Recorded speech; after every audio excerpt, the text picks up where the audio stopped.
Šioje religijoje yra 3 pagrindiniai dievai – Saradominas, gėrio dievas, Zamarakas, blogio dievas ir Gutiksas, gėrio ir blogo pusiausvyros dievas.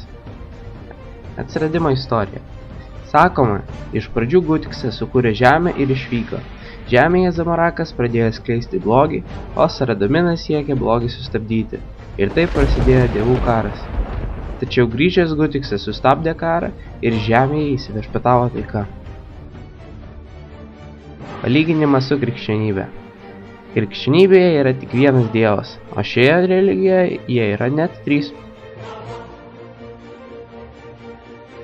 Šioje religijoje žmonėms nereikia vaikščioti į bažnyčią kiekvieną sekmadienį, o jie gali ateiti kada tik nori. Nereikia kalbėti maldų, tačiau jeigu tau reikia, gali ateiti pasimelsti prie altoriaus. Ko galima pasimokyti iš šios religijos? Tai, kad visus mirusiuosius reikia laidoti. Nes viskas šioje religijoje susiję su kaulų laidojimu. Beveik kiekvieno mirusio padaro kaulai turi būti palaidoti. Klausimai ir atsakymai. Kaip tapti šios religijos pasekėjų? Tai labai paprasta. Jums reikia nueiti į runescape.com, paspausti play now bei užsiregistruoti.